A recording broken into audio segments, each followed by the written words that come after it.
So I was just watching a video on YouTube, like normal, and in the video it's Mr. I've never seen any of his videos before. Mr. Zion. Reptile. Mr. Reptilian from Zion. The video he has up is he's talking about respecting religious beliefs and whether or not we are to respect people's beliefs. And his whole spiel goes that if you believe something that is demonstrably false and demonstrably if you believe something that there's zero evidence for, then he doesn't have to I don't have to respect your beliefs.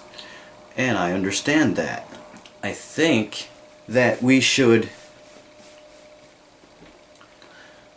I think the real question is more of respecting it's respecting other people is what it comes down to. Now, this doesn't mean that we are supposed to respect everybody's beliefs and never question anything. Basically, what I'm trying to get across is that we are to understand our own likelihood to fall into similar belief systems, similar cognitive traps, if you will, that will hold us back. We do it with sports teams, with nationality, with workplace pride. We construct these boxes to put ourselves in. Really, with like group identities and all that, it's a similar thing. It's you make yourself a mental box to live in. And I think what it comes down to is understanding how we as individuals construct these boxes or jump into boxes that have already been constructed for us. We feel pressured through family. Like, I grew up in a very religious family. I was very religious for a long time. I had the box, like this well-constructed box that I was born into. And basically throughout my life I was learning where the edges of the box were. And learning about my religion. And learning where, you know, the theologies or the ideologies of the world pressing up against the Christian ideology, and they kind of, in my head anyway, they form this kind of box that we place ourselves in. I think what it comes down to, and what we really need to do, is understand how we as people are all capable of constructing boxes of different shapes and sizes for us to fit in. And that, when it comes to respecting people's beliefs, we're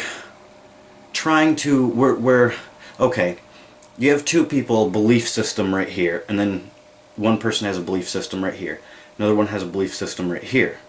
This one tries to understand this one by looking across like this, so it's like forming kind of an H, where the bracket here is the person trying to understand this belief. And they kind of cross the frame and try, oh, that looks all stupid. What we should do is backtrack and say, how did I form this belief? Okay, there's where I formed it. By understanding how I formed it, how my belief was being constructed down here, we can better understand how this person's belief was constructed, and then we can re-examine our own belief. Maybe it's crazy, but I think that when it comes to respecting other people's beliefs, it's more than just, you're demonstrably wrong, so fuck off. It's more of, you're demonstrably wrong, but somehow you have tricked yourself into believing it. Can this happen to me? Has this happened to me? There, you're starting to make progress. Because no longer is it, wow, your view's fucking stupid. It's, wow, I can understand that, and I can understand how I can make my own beliefs that might be equally as stupid. And once again, everything we should, being able to mutually check out each other's beliefs, should have a where we mutually discuss and try to deconstruct beliefs. I deconstruct your belief, you deconstruct my belief, and if we're both respecting each other and understanding that we're both human and both prone to these kind of cognitive failures, then we can work together and understand how it happens and make it better. Does that make sense? Because I really, at the end of it all, pretty sure that there's much more to it than just respecting or not respecting beliefs.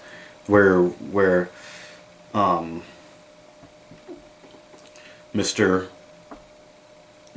I don't know how he wants me to pronounce that name, Repzian says that he claims there's a distinction here that people aren't understanding.